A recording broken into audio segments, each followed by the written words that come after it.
No Corujão Mar Azul de hoje, nós estamos com ele, André Felipe da Costa. Doutor André Felipe da Costa, neuropsicólogo, psicólogo. Doutor André, é um prazer te receber aqui no Corujão Mar Azul. Boa noite. Eu Olha sei que pra você não lá. gosta de se chamar de doutor, não. Gente, ó, ele é humilde, ele é um cara excepcional. Já chegou falando assim, Fábio, me chama de doutor, não. Mas aqui, tanta formalidade, tanto que você estudou, eu acho gostoso mencionar e valorizar isso, o teu trabalho, tá? Então, boa noite. Prazer estar aqui. Eu sou um pouco estranho às câmeras, né? No primeiro momento, não sou muito Tranquilo. acostumado. Mas agradeço a oportunidade. É bom estar aqui para falar um pouco, não só da minha profissão, mas desse tema que eu acho que hoje em dia a gente tem começado a olhar um pouquinho mais, que é a questão da saúde mental, né? E, bom, espero que a gente consiga fazer uma boa conversa aqui, trazer boas reflexões pro povo aí que tá assistindo. André, e como é que é essa questão? Neuropsicólogo, tá? A importância do neuropsicólogo hoje, a gente sabe que até então se estava muita parte da psicologia, depois vieram outras ciências correlatas, mas a neuropsicologia tem a ver com, explica um pouquinho pra gente, neurônios, tá? Esse problema que as crianças acabam enfrentando, esses traumas, ou seria a questão de somatizar, como é que seria isso? Bom, acho que são duas áreas inicialmente que elas caminhavam em separado, né, de certa forma. A própria psicologia na sua construção enquanto profissão, ela vem de longe da ciência, primeiro na filosofia, né? E até na história, também dentro das religiões, dentro das igrejas, especialmente dentro da Idade Média, mas principalmente ali a partir ali do século XIX, quando começam alguns estudos um pouco mais aprofundados na própria ciência, a ciência começa a tomar corpo, né? Algumas pessoas começaram a estudar alguns fenômenos mais voltados para a psicologia. Uns desses fenômenos eram os fenômenos relativos ao cérebro, né? Então aí que começaram a surgir os primeiros neurologistas e tudo mais. Posteriormente também veio o Freud, que é tão conhecido aí das pessoas, da psicanálise aí, né? Trazendo questões do inconsciente para poder discutir. Mas a neuropsicologia durante muito tempo, e principalmente essa parte do estudo do cérebro, né? Porque a neuropsicologia vem deste estudo do cérebro, né? Aliar o estudo do cérebro... Opa, bati aqui. Tranquilo, doutor, em casa. O estudo do cérebro com o comportamento, né? E, bom, por volta ali do comecinho ali dos anos 1900, vários psicólogos eles iam muito mais para uma linha de localizar uma determinada função, como é a fala, como é o pensamento, como são as nossas emoções numa determinada área. E outros diziam que era o cérebro inteiro que funcionava, né? Que a gente chama de visão mais holística, né? E, bom, teve um psicólogo russo chamado Luria, Alexander Luria, que ele começou a olhar um pouquinho mais para esses fenômenos, começou a estudar um pouco mais disso, principalmente a partir das grandes guerras, porque vinham vários soldados feridos para os laboratórios dele, e ele fazia alguns estudos com esses soldados e ele conseguia entender e reabilitá-los de certa forma, né? E a partir desses estudos dele, ele colocou que não é nenhum nem outro, mas é uma mistura dos dois, né? Que a gente não precisa entrar em dualismos, né? Em questão de oposições. Então, pro Luria, né? E de certa forma, hoje em dia, até a neuropsicologia ela enxerga dessa forma, ele faz um paralelo com uma orquestra, né? Que a gente o nosso cérebro ele se organiza em forma de sistemas. Que legal. Então, até o exemplo que ele dá é que as partes do cérebro, né, elas têm determinados papéis, né? E que uma determinada função que ela é mais complexa, como é o caso da fala, como é o caso de diversas intenções ou das nossas emoções, todas essas partes elas atuam em conjunto, quase como se estivessem tocando uma sinfonia, né? Então, muito do estudo da neuropsicologia e das avaliações, ela parte disso, da gente entender essas funções, né, como que elas funcionam a partir dos comportamentos e, posteriormente, direcionar ou para um outro profissional, caso seja necessário, como é o caso do médico, como é o caso de um fisioterapeuta, ou mesmo também para criar planos de habilitação ou reabilitação. Então você adentraria na parte motora ou na parte intelectual? Ambas, né? Muito legal. Porque a gente tem funções diferentes que o nosso cérebro ele acaba comandando. Sim. Né? E, bom, como que isso acontece? Esse aprendizado dessas funções, elas acontecem através do aprendizado que a gente tem com as outras pessoas, né? Então, isso não acontece de forma, assim, a gente deixa, acontece, né? A gente aprende em casa, na escola, com estimulação.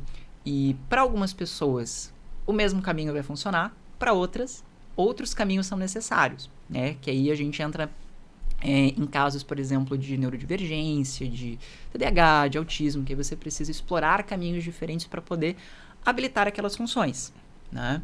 Então, você entra aí com atenção, com memória, com pensamento, com emoções, com funções executivas, que aí envolve questão de planejamento, de direcionamento de movimentos, né? Existe também a questão motora. Então, são diversas funções que são necessárias que a gente vai desenvolvendo ao longo da nossa história de vida, né? E que, bom, com a neuropsicologia a gente consegue tanto entender isso nas pessoas e, de alguma forma, também ajudá-las caso tenha alguma dificuldade ou mesmo potencializar aquilo que já é bom, né? Aquilo que a pessoa já executa com maestria. Doutor, dentro da saúde mental, qual a contribuição da neuropsicologia dentro do processo de saúde mental das pessoas? Um dos primeiros pontos assim que são fundamentais para a contribuição da neuropsicologia é o conhecimento, é o entendimento, é esse estudo do cérebro e de como que as relações também podem impactar, né? Tanto o social, a aprendizagem, quanto em conjunto com o biológico, eles acabam se impactando. A partir desse entendimento, também a gente consegue direcionar intervenções ou sugestões para que diversas áreas elas consigam intervir nessas dificuldades que aparecem, né? Então, por exemplo, né, a gente pode pegar um caso como é a questão da depressão, né, ou da ansiedade, que algumas dessas funções, especialmente funções de pensamento, elas estão alteradas, ou montar um programa de reabilitação, ou dar determinadas sugestões para que a gente minimize isso. Um paralelo que eu sempre gosto de fazer, que é bastante importante, né? Porque geralmente quando a gente vai falar de saúde mental, de psicologia, ou mesmo de questões que envolvem o cérebro, a gente acaba focando sempre em uma determinada área, um determinado aspecto, né? Ou só em questões do corpo, ou só em questões biológicas, ou só no emocional, ou só no psicológico. E é importante a gente olhar que a nossa saúde mental, e aí também a neuropsicologia entra, ela depende de várias funções. Ela depende sim de questões biológicas, mas depende da nossa aprendizagem, depende do social que está ao entorno, que nos impacta e que a gente acaba impactando eles, depende de condições políticas, porque é difícil da gente manter a nossa saúde mental sem a gente ter acesso às coisas, né? Então, todas essas coisas elas acabam impactando. Então, a neuropsicologia ajuda a investigar o que está acontecendo no sujeito, como que isso impactou as pessoas, ou como isso impacta a sociedade, para a gente poder pensar tanto formas de habilitar ou auxiliar o indivíduo que está com alguma dificuldade ou potencializá-lo, mas ao mesmo tempo pensar em políticas, pensar em soluções também para o coletivo, para que a gente consiga desenvolver isso também nas pessoas, não só naquele indivíduo em específico que já está com dificuldade. Doutor, o pessoal tá meio doente, não tá? Gente, olha só. Não, o pessoal não tá doente, o pessoal tá apavorado, sei lá, não sei o que tá acontecendo. É um estresse, entendeu? Esses dias eu tava vendo uma matéria, não sei, diretor, você chegou a assistir a matéria, não, né? Da mulher, coitada, tava lavando a vidraça, rapaz, acho que foi em São Paulo, coitada, escorregou, ficou pendurada lá, você imagina, às vezes sujeitar a um perigo desse, por causa de cobrança externa, às vezes não sei se foi o patrão que estava cobrando, também não quero entrar nesse detalhe, que nem é problema nosso. E às vezes uma briga de trânsito, a pessoa tá ali e às vezes a pessoa até faz esse negócio que ela fez que estava com medo de perder, às vezes medo de perder o emprego, não sei o que aconteceu. Ou às vezes uma briga de trânsito, tá ali, de repente quase abarou no carro do sujeito e já sai para fora, já quer quebrar o pau, quer brigar. Ou uma discussãozinha boba, por causa de nada. Doutor, esse estresse aí, a gente fala de saúde mental, as pessoas estarem bem, emocionalmente falando. Desculpe, eu não estou conseguindo ver equilíbrio na sociedade, o negócio tá feio. Esse é o ponto que eu fiz ali o paralelo, né? Porque existem certas coisas que, às vezes, a gente foca muito na pessoa, né? Naquele indivíduo. Mas existem certas coisas que estão acontecendo na sociedade, de uma forma geral, que acabam impactando nisso, né? E a gente está nessa sociedade, a gente impacta essa sociedade, a gente vive nessa sociedade e a gente também é impactado com ela. A gente aprende as coisas com ela, né? A gente está num mundo que já vem de vários aprendizados. Quando a gente chegou aqui, a gente foi jogado e te vira ali para aprender essas coisas, né? Então, isso é bastante complicado. Existe também uma certa dificuldade das pessoas hoje em dia lidarem com as frustrações, né? Se frustrar é normal. Você sentir tristeza é normal. Você sentir raiva é normal. Você sentir felicidade é normal. Bem no estilo agora que tá bastante em voga agora do Divertidamente, né? Que coloca as pessoas para discutir essas muito emoções, top, né? Então... O 2, né? O 2, né? A gente não é acostumado a falar sobre as nossas emoções. A gente não é acostumado a olhar para as nossas frustrações. A gente não é acostumado a reconhecer que até mesmo as coisas negativas, às vezes, que acontecem na nossa vida, têm o seu valor. Até para que a gente também dê valor para as coisas positivas. Então, vão ter momentos que a gente vai sentir tristeza e que a gente precisa sentir tristeza e processar aquela emoção. Tá? Então, acredito eu que muito vem disso, né? A gente está perdendo um pouquinho o costume de lidar com as frustrações, né? De entender que também não é tudo no momento que a gente quer, porque hoje em dia a gente tem tudo muito automático. Muito imediatista. Tudo muito fácil, né?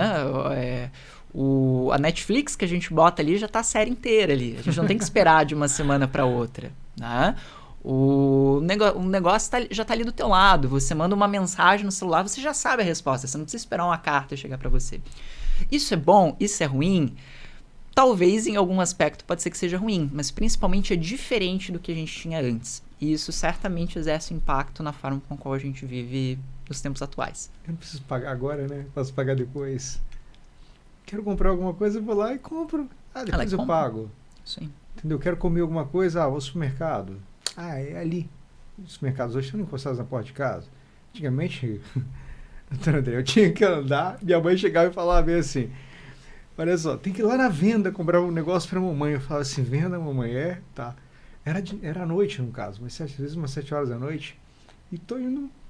Eu ir lá na venda, era longe. Hoje eu vejo, poxa, tudo perto da minha casa, encostado.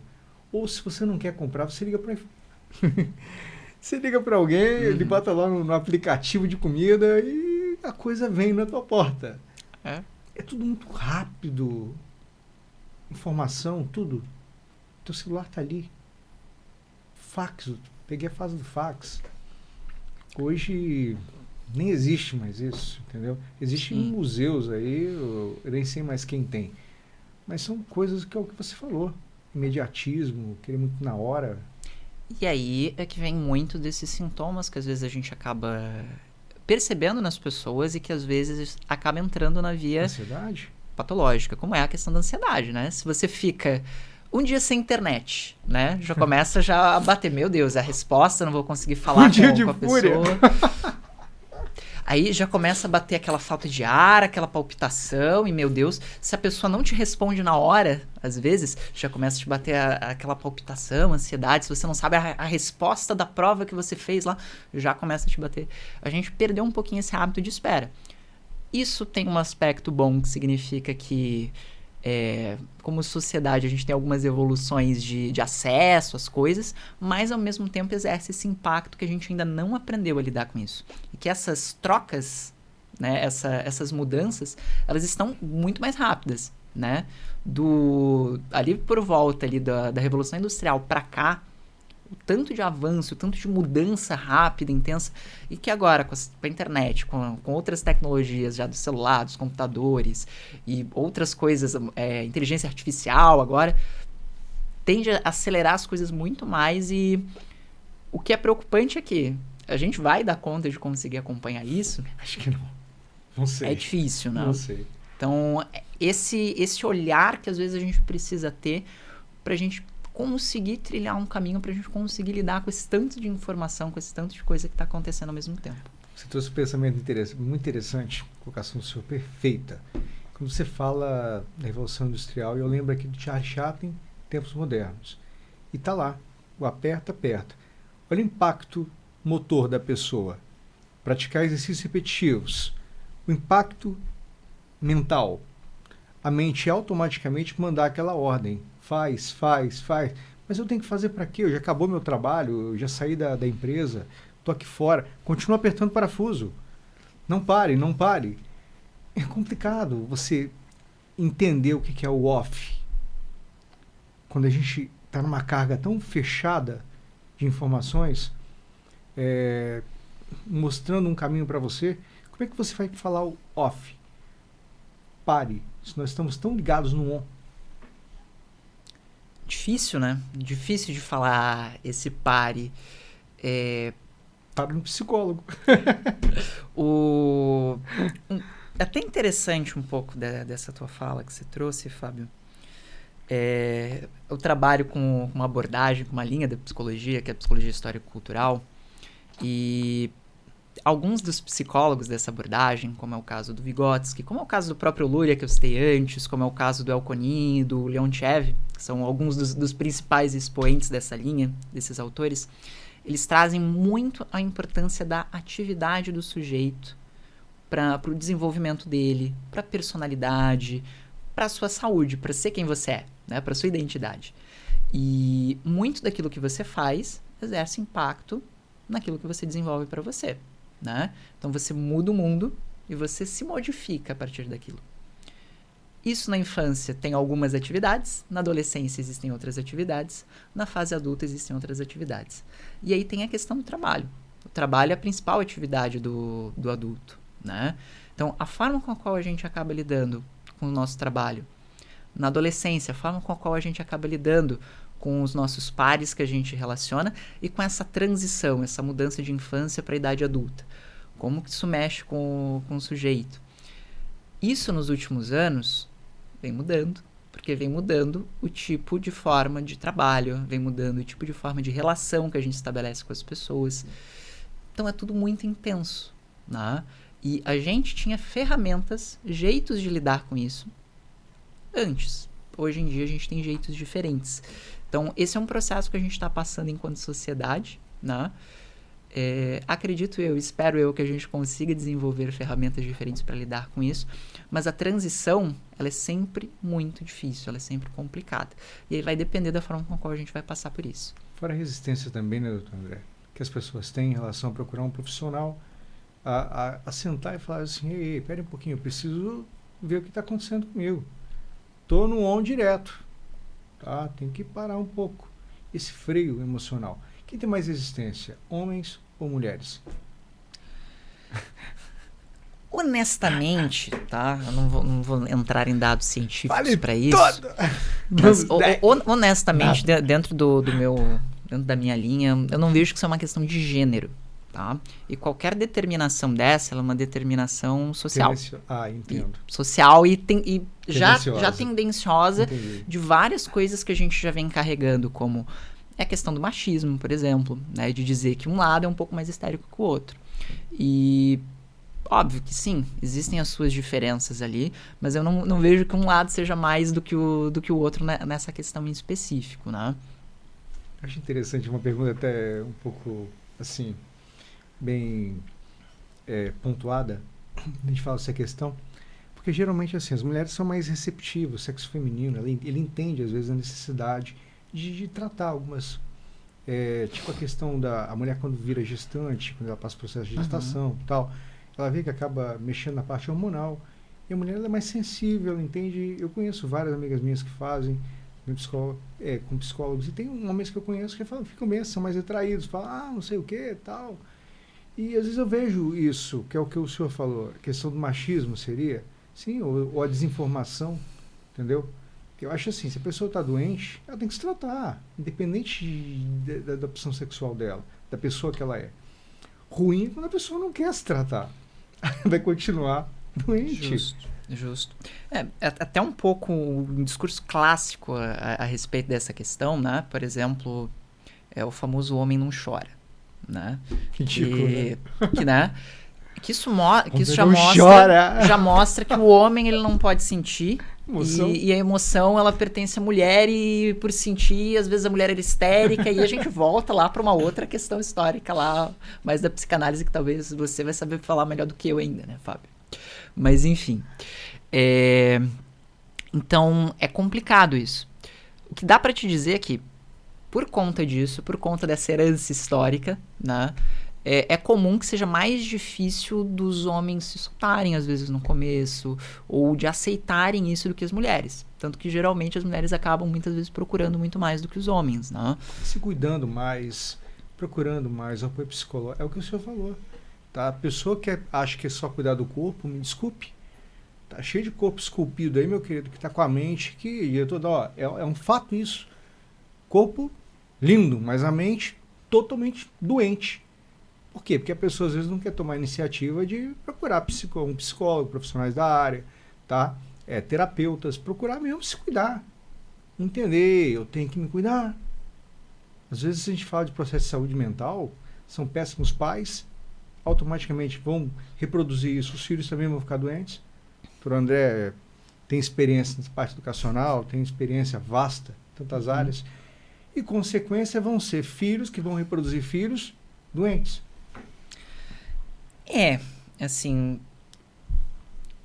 um negócio que às vezes eu costumo dizer, né, que quando a gente fala de crianças, de adolescentes, muitas vezes um determinado comportamento, algo entendido como problemático, ele é um sintoma, né? E ele é um sintoma de algo que não necessariamente está na criança, né? É o sintoma, muitas vezes, de uma relação. É o sintoma, muitas vezes, de uma educação que não foi bem realizada. É o sintoma, às vezes, de um contexto, que às vezes não necessariamente vai ser o familiar, mas às vezes até o escolar mesmo, da forma com a qual a escola mesmo se organiza. Então, muitas coisas não necessariamente vão estar ali na criança. Agora, para você realizar uma determinada intervenção, como é o caso da psicoterapia, por exemplo, com crianças e adolescentes, não consigo ter meu trabalho só com a criança. Família. Eu preciso trabalhar com a família. O processo de mudança, ele precisa ser coletivo ali, né? Mesmo com adulto, às vezes a gente já precisa também intervir, conversar com a família, porque isso também exerce um certo impacto. Ou num determinado contexto de trabalho, ou no contexto da escola, né? Dependendo da dificuldade em questão. E, bom, você comentou ali dos profissionais, né?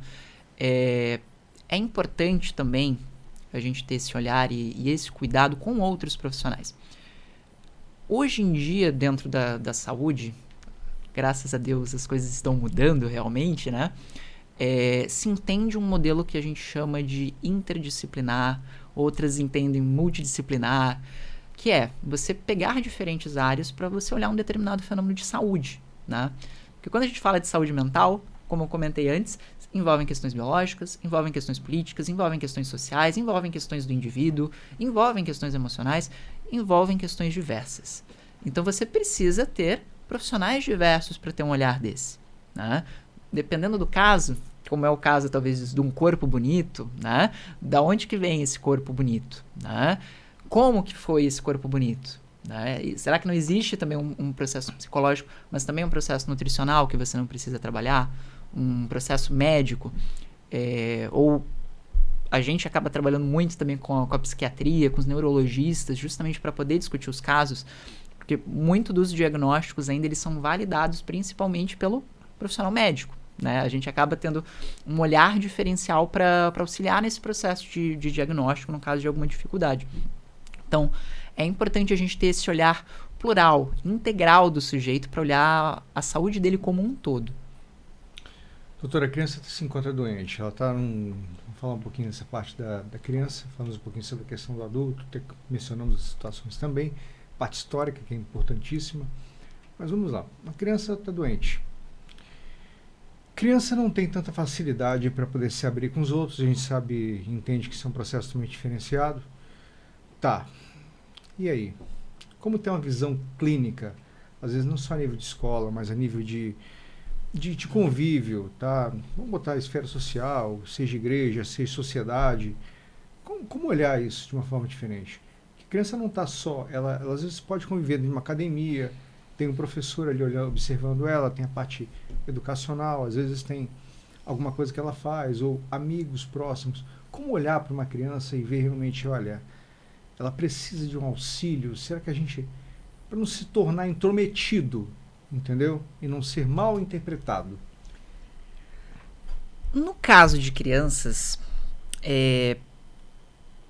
quanto mais nova ela é, maior vai ser o seu grau de sociabilidade, ou seja, de dependência das outras pessoas. E à medida que ela vai crescendo, ela vai se tornando mais independente, mais autônoma. Uma criança, ela não tem as ferramentas necessárias, ela não tem os comportamentos necessários, as habilidades necessárias para poder lidar com determinadas situações da vida, né? Então, uma criança normalmente já sempre vai precisar do auxílio de outros, né? Caso se tenha uma determinada dificuldade, o que é orientação, né? Se você enxerga que há problemas de comportamento, se você enxerga que há de alguma forma uma ansiedade muito grande, uma tristeza profunda durante muitos dias, ou mesmo sinais, né, de uma agitação grande, ou comportamentos de isolamento social também muito grande, procurar ajuda profissional para que possa te orientar da melhor forma possível, porque como eu comentei antes, o trabalho ele precisa ser feito com a família também, né? Com a família e com os contextos além da criança. E importante, criança, geralmente a principal atividade dela, que a gente falou do adulto é o trabalho, né? Geralmente da criança vai ser a brincadeira. E dependendo da idade, o tipo de brincadeira acaba mudando, né? Então, entender essas brincadeiras e entender que a partir do lúdico, do jogo, da brincadeira, talvez seja o melhor caminho de você conseguir acessar essa criança que acaba não conseguindo se expressar da maior maneira. Doutor, eu até brincar com o senhor, fazer uma brincadeirinha. O adulto ao trabalho, a criança dá o trabalho. Tô brincando. Tem muito adulto aí que dá trabalho. Que é criança. E que tem a sua criancinha interna ali gritando. Forte. Viva o seu verdadeiro o quê? Pequeno príncipe. Tem que crescer, amadurecer para entender. Justo. É um processo. Não? Alice no País Maravilhas, eu até brinco, para mim são clássicos maravilhosos e tem que ser reinterpretado. A Alice só foi crescer depois que ela saiu do País das Maravilhas, e o Pequeno Príncipe só foi entender o que é realmente a vida adulta depois que ele reconheceu que a criança interior, não é que a criança tinha que morrer, mas que aquele passado que ele carregava com ele tinha que deixar para ele poder prosseguir a vida dele. Uma frasezinha assim, quase chavão, que eu acabo usando muito na clínica com as pessoas. Às vezes a gente tem aquele sapato velho que a gente gosta bastante. Quando a gente é criança, adolescente, a gente tem aquele sapato lá legal que a gente gosta. Mas a gente vai crescendo, além do sapato ele ficar gasto, né? Por mais que você goste muito dele, ele vai apertando no seu pé, porque seu pé vai crescendo. Né? Verdade. Então, ele é útil, você consegue usar ele, mas ele começa a ser extremamente desconfortável, né? Começa a te machucar, começa a te provocar sofrimento. Então, em determinados momentos da vida, a gente precisa olhar para sapatos diferentes. Ou, mesmo que o sapato ele te sirva ainda, você ficar usando sempre o mesmo sapato, uma hora ele vai ficar gasto, uma hora vai ficar sujo, uma hora vão ter diversos problemas ali com o sapato. Então, você precisa ter outros sapatos para utilizar, né? Então, quanto mais ferramentas, quanto mais estratégias você tem para lidar com as coisas, melhor. E esse é um processo que é importante, né? Para que a gente não fique rígido em somente uma coisa, que a gente não acabe adoecendo. Doutor André, nós estamos vivendo um momento muito difícil em relação à questão da adolescência. As crianças hoje voltaram a se cortar, crianças se cortando com faca, estilete, e fica complicado. Imagina um pai se depara, olha para o filho e vê o braço do filho cortado. E de repente chega e pergunta: filho, o que aconteceu? O filho: pai, nada, é que eu me machuquei. Ou às vezes nem fala nada, que as crianças acabam colocando um moletom, e o pai, às vezes, quando a criança chega, quando a criança já fica naquele período dentro de casa, o pai chega, faz a comida, serve a família, e às vezes acaba indo dormir ou fazer outra coisa. Está bem difícil isso, mas tem se tornado coisas comuns no ambiente escolar. Sim. Isso são casos de saúde pública. Não é de hoje, já vinha acontecendo nos últimos anos, já vinha acontecendo não só no contexto mais infantil, de escola pública mesmo, ou de escola particular, uma escola de educação básica, mas também dentro das universidades, né? A gente também tem relatos disso. Então, isso tem, sim, muito a ver com a forma com a qual a gente lida, com as pressões, com a dificuldade de lidar com as frustrações que a gente comentou antes, né? Mas principalmente também dificuldade de acesso à informação, em alguns aspectos, né? Hoje, a gente tem algumas estratégias, né, para isso, para que as pessoas elas se informem, para que as pessoas busquem cuidado, busquem ajuda, né? Porque às vezes o mais difícil é a gente buscar ajuda. Uma pessoa que geralmente acaba entrando numa situação de ideação suicida, de tentativa de suicídio, muitas vezes ela enxerga que aquela é a única alternativa para ela e que a dor emocional dela é tão mais forte, mas tão mais forte, que a única forma dela lidar com aquilo é se machucando. E geralmente o trabalho é a gente respeitar também a pessoa, que isso é uma decisão da pessoa, mas ao mesmo tempo a gente mostrar para essa pessoa que existem caminhos diferentes, possibilidades diferentes. Pegar na mão da pessoa junto, né? Mostrar que juntos a gente consegue construir coisas diferentes. Então, esse é um processo que ele parte de uma orientação dentro também da própria escola, de uma investigação dentro do espaço escolar, que também é um espaço coletivo para isso, para que isso possa ser informado, de certa forma, e ao mesmo tempo dos mecanismos de saúde para que possa informar não só os adolescentes, mas também os pais desses adolescentes também como proceder. Como eu comentei, hoje a gente tem algumas ferramentas para isso, como é o caso do Setembro Amarelo, como é o caso do Janeiro Branco também, que é o mês de conscientização à saúde mental. Então a gente tem algumas ferramentas. Mas o que é o mais importante? Que isso não fique nesses meses, né? Porque a gente traz esse foco para esses meses, mas isso não acontece só nesses meses, né? A ideia é que a gente foque, a gente comece a falar sobre isso nesses meses, mas essa seja uma discussão que a gente leve para meses posteriores e principalmente também para o âmbito das políticas públicas, para que a gente forneça acesso às pessoas, a serviços, a alternativas para que as pessoas elas encontrem novos sentidos de vida. Eu gostei de uma fala do senhor em relação à questão da criança ela vai adquirindo autonomia com o passar do tempo.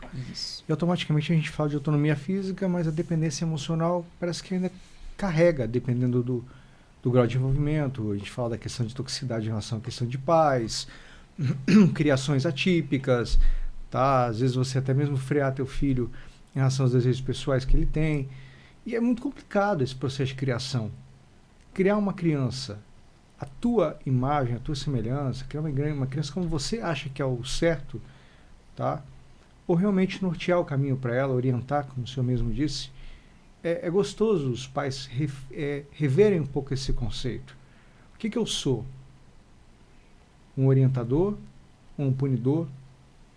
Qual o papel hoje que eu tenho perante qual a visão que meu filho tem de mim? Eu, como bom vigotskiano que sou, eu vou dizer que o papel é de um mediador, né? E esse é o nosso papel, muitas vezes. Dos adultos em geral para com as crianças e dos mais velhos e da gente um com os outros, né? De mediar as coisas, né? De ser uma pessoa que não só vai estar passando conhecimento, mas vai estar construindo um conhecimento junto ali com a criança, com o adolescente ou com a outra pessoa. É difícil hoje em dia, porque, de novo, gosto sempre de trazer o aspecto histórico, que as coisas elas mudam com o passar do tempo, né? E o trabalho, novamente, acaba impactando bastante as pessoas, o tempo das pessoas acaba sendo muito mais valioso para o trabalho do que para a família, né? Então as pessoas elas acabam se dedicando a essas outras atividades e muitas vezes elas não conseguem dar a devida atenção ali, né? Então, que é o caso que muitas vezes hoje as crianças elas estão muito mais tempo no celular, né? O pai dá o celular pro filho não incomodar, e aí vai fazer suas coisas, porque o pai já tá cansado, a mãe já tá cansada, já tem que descansar. E aí se perde um pouco dessa mediação, né? Se perde um pouco dessa transição, se perde um pouco desse brincar junto, desse ensinar para a criança. Muitas vezes isso vai acontecer aonde? Dentro da escola, porque vai se tornando cada vez mais frequente as crianças, já bebezinhas, estarem dentro da escola para mediar esses processos. Então, dentro de casa, está ficando muito menos, né? Vai ficando muito difícil de construir essa relação e essa forma de aprendizado ali dentro. Então, mas também é complicado dizer para os pais que para tudo que você está fazendo, não cuida da tua saúde, não vai descansar. É um equilíbrio que ele é muito difícil de ser encontrado, mas que dentro de algumas pequenas possibilidades que você vai discutindo dentro de cada situação, dentro de cada contexto, você consegue realinhar. Legal essa questão, né? O pai pegar o filho, sair, dar uma volta. Me lembro eu de um passado bem longínquo.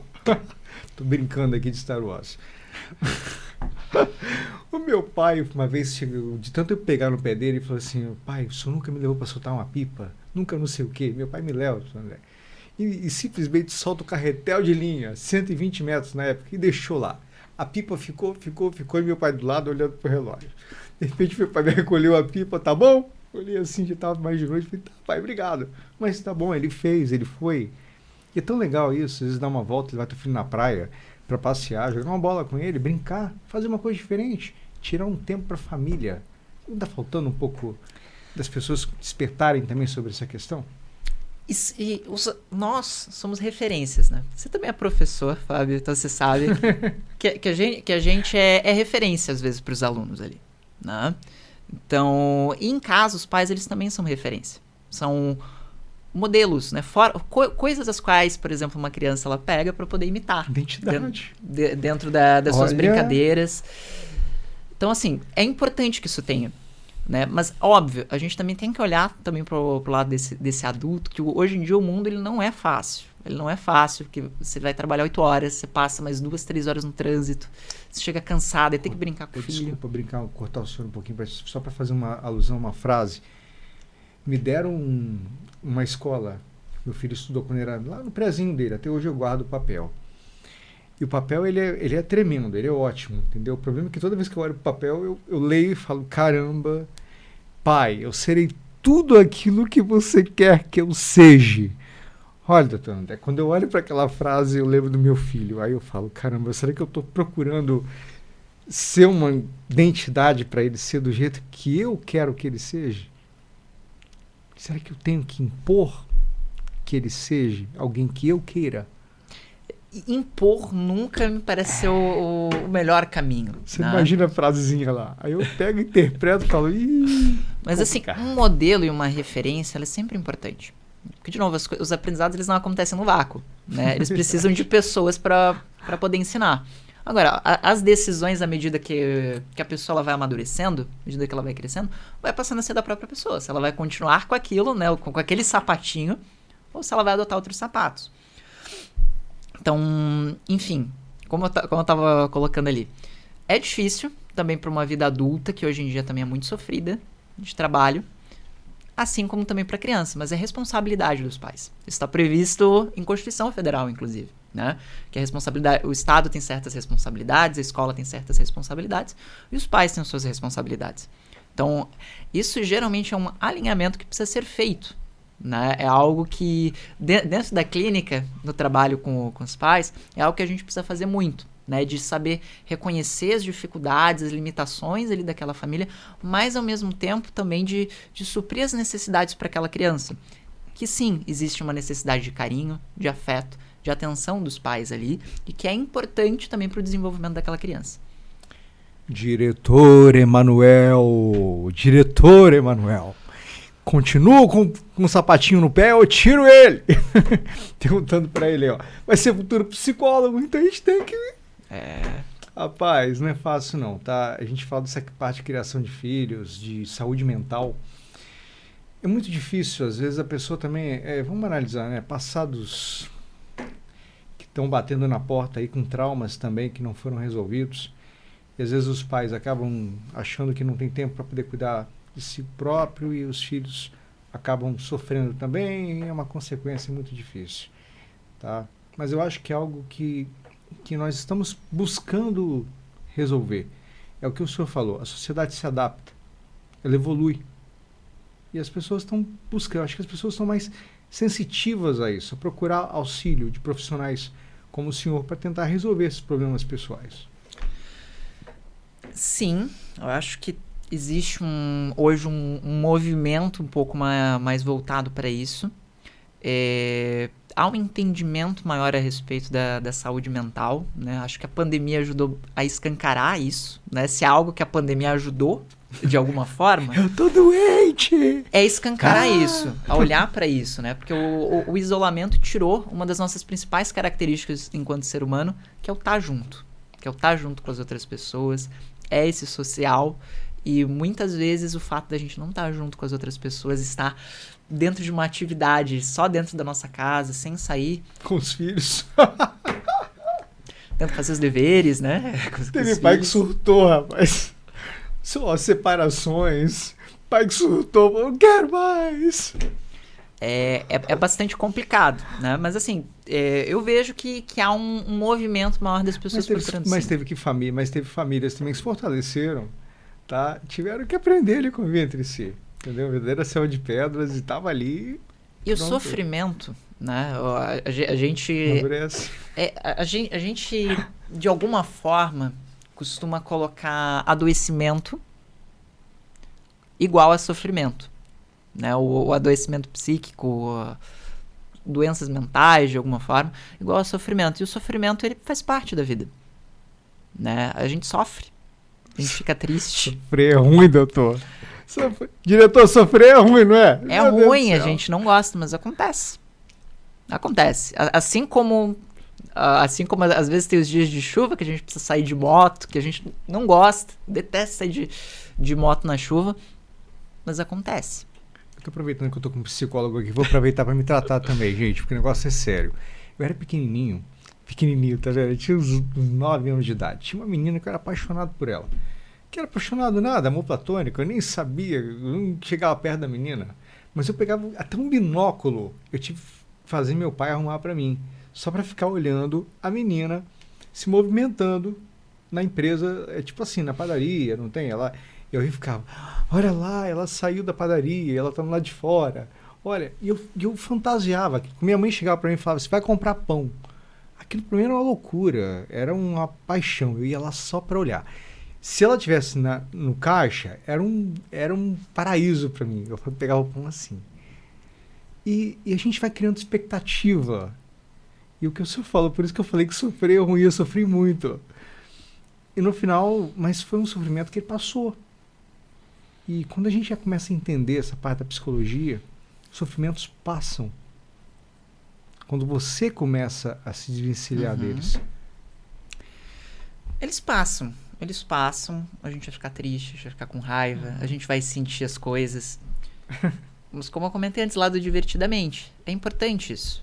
É importante a gente sentir essas emoções. Elas existem por algum motivo. O medo, por exemplo, a gente gosta de ficar com medo? Não. Mas ele tem uma função. Ele tem uma função de alertar que determinada situação é perigosa. Assim como o triste tem uma função de me alertar que eu não estou gostando das coisas. Assim como o nojo, ele tem a função também de me alertar, algum perigo, né? Também de certa forma. Então as emoções, por mais que a gente não goste e por mais que as situações elas sejam frustrantes, elas são necessárias também para o nosso aprendizado. Às vezes, a frustração ela é tão grande, ela é tão intensa que sim, pode provocar algum adoecimento. Mas o sofrimento e as frustrações, eles fazem parte, eles são inerentes à vida. Se sou vivo, é porque sofro também. Obrigado, doutor. Palavra maravilhosa, falando sobre saúde mental. Doutor André Felipe da Costa. Doutor André, obrigado pelo carinho, por te receber aqui no Corujão. Queria te deixar à vontade, fala um pouco, pode falar mais sobre a questão do seu trabalho, tá? Onde que o senhor exerce, lá quem que o senhor atende. As pessoas fazem para te achar, redes sociais, Instagram, Facebook, não sei se o senhor utiliza. E porque é gostoso, tá? Não só a questão da notoriedade que o senhor tem, que é o conhecimento, mas também entender o profissional que o senhor é.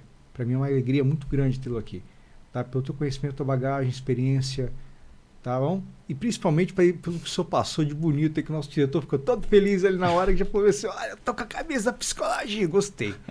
Mas você é show. Psicovivendo. Olha que maravilha.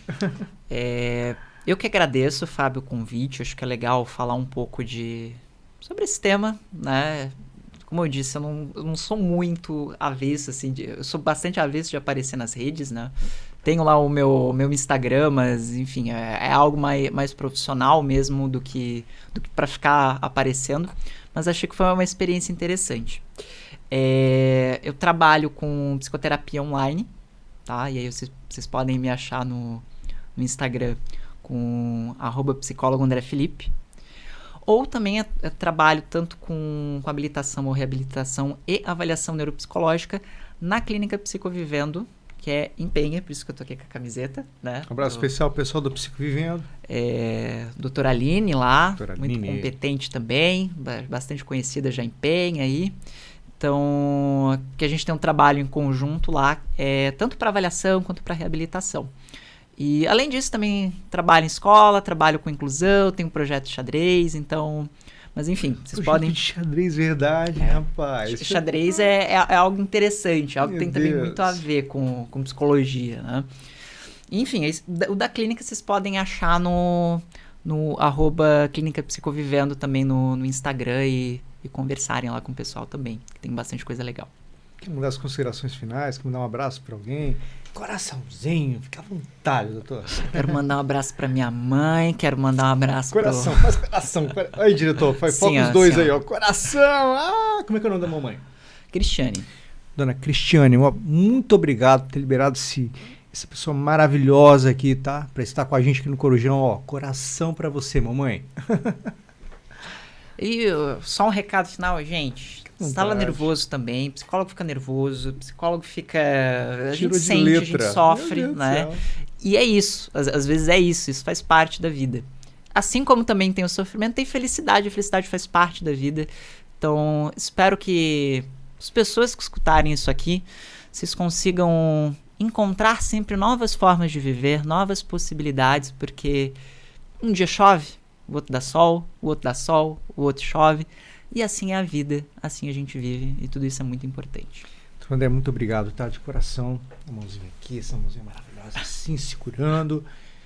Diretor, vamos lá, foca aqui na gente, tamo junto, gente, olha só, agradeço de coração esse momento aqui com o doutor André, maravilhoso. Corujão Mar Azul se despede na presença de vocês, um beijo no coração, tamo junto!